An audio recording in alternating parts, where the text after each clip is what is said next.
someone who has been out as asexual for, oh god, 13 years now, there is quite a bit of stuff that I wish I knew about being asexual when I was realizing who I was. Now, there are some videos out there about signs that you might be asexual, but there are no videos, from what I've seen, on asexual starter kits, which is what this video is going to be. I'm going to be going into everything you need to know as a newly out ace person, a rookie ace, if you will. I've got everything written down so I don't forget. So let's get into this asexual starter kit. So personally, I think one of the most important things when you're first realizing that you might be somewhere on the asexual spectrum is that your asexuality does not mean you are broken. We unfortunately live in a society, and God, do I hate this society, that puts so much pressure and hyperfixation on sex and sexual things. And as an asexual person, and when you're first figuring all of this out,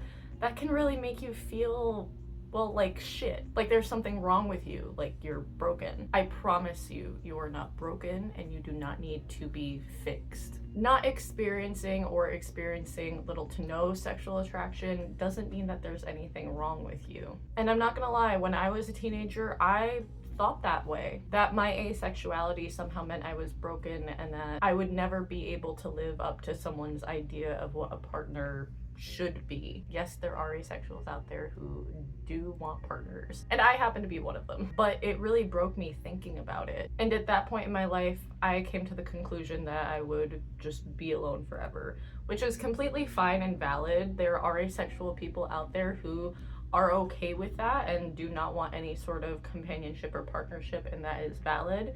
But it is also valid for asexual people to want partners and some sort of commitment and companionship. Both are valid. Do not shit on either of them. It also doesn't really help that I grew up in a religion where being single was like the worst thing you could possibly do in your life. I distinctly remember like a few older people and the amount of gossip that would be around them in the ward of why they could never get a husband or a wife, and just the speculation, and it was not okay. But I unfortunately did internalize that a lot. But as I've gotten older and become more comfortable with myself and who I am, and meeting people who accept me for who I am, I know I'm whole just as me. I still love the same. I'm still the same amazing, lively, ridiculous person that I always am. My asexuality is a part of me, and that was never something that took away from who I am as a person.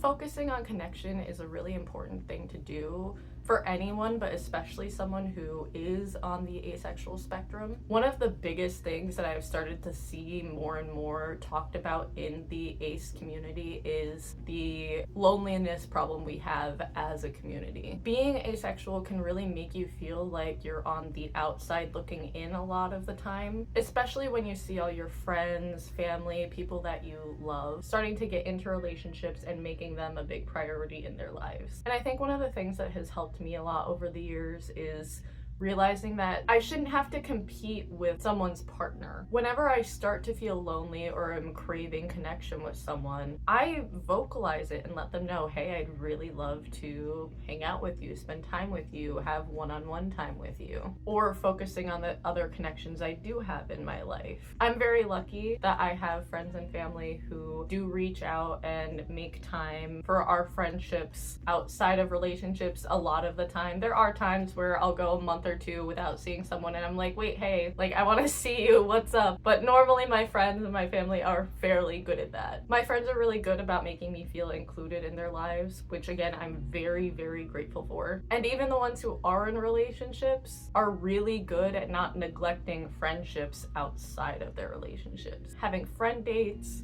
or group hangouts, movie or anime nights, those little things throughout the week always make me feel so loved and included. And knowing that love, romance isn't the only kind of connection that you can have with someone that makes you feel fulfilled. Learning to love yourself is a lifelong journey, but I think it's especially important for folks on the asexual spectrum. There are so many influences in our society that tells you the only way to truly love yourself is to be in a relationship with someone else. And like I said before, I've internalized that, and I'm sure that a lot of people in the ace community have also internalized that as well. And if you're one of the aces who hasn't, opinion, oh my god, I'm so fucking jealous of you. God bless you. You are perfect, because I don't know how you didn't internalize that. Reminding yourself that you are perfect just the way you are and celebrating yourself in whatever way that means for you is a beautiful thing. Some of my personal favorite kinds of self-care are taking a hot shower / spa day, exercising, taking myself out to a movie, going on a long drive, listening to music and singing at the absolute top of my lungs, even if it's horrible. Little things like that that you enjoy can really build yourself up, and know that you are perfect just the way you are, which is so important, especially when you're just coming out as asexual or just figuring out that you're asexual. I think a lot of people, when figuring out asexuality, it's hard to remember that you're not alone. Knowing that you're not alone in your asexuality is genuinely one of, if not the most important thing that I had when I was figuring out that I was on the asexual spectrum. The first time I actually heard the word asexual was from someone that I knew, and hearing her experiences and knowing there was someone else who felt exactly like I did was what eventually led me to coming out. It wasn't until years later when I was doing a play that I was able to meet other people on the asexual spectrum for the first time in a long time IRL, and it was amazing to hear their experiences and how they experience asexuality, because every single asexual person is different. Not wanting people to feel alone in their asexuality was actually the reason I started this channel. I wanted other asexual folks who are just figuring themselves out to know they're not alone in any of this. I love reading all your comments, hearing all of your experiences, getting different opinions on what's going on in the community. Having this channel and this community has helped me realize just how many asexual folks there are out there, which is so amazing. And I really hope that it has helped at least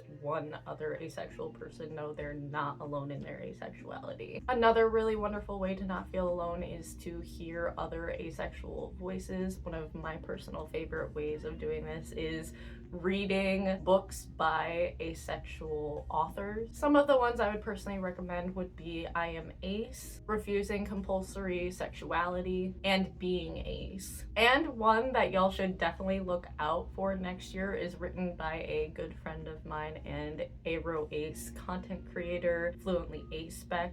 His new book, Limitless, is a collection of poems that he has written over the years about his experience as an Aro Ace man, and I personally think it's going to help so many people understand aromanticism and asexuality a bit better. It's available for pre-order on Amazon and Barnes & Noble and comes out February 18th. I will have Limitless linked down below so you can check it out, as well as the other books I have mentioned. Thank you all so much for watching this video. Let me know in the comments down below what you would add to your asexual starter kit. I know I didn't add like cake or garlic bread or anything like that because I figured it's a given. But let me know in the comments down below if this can help any new asexual person out. It really is the reason why I started this channel, because I wish I had videos like this when I was younger figuring out my asexuality. So I really do hope it helps at least one newly out ace person or someone who is questioning if they are asexual. Thank you so much for watching this video, and I'll see you in the next one. Bye!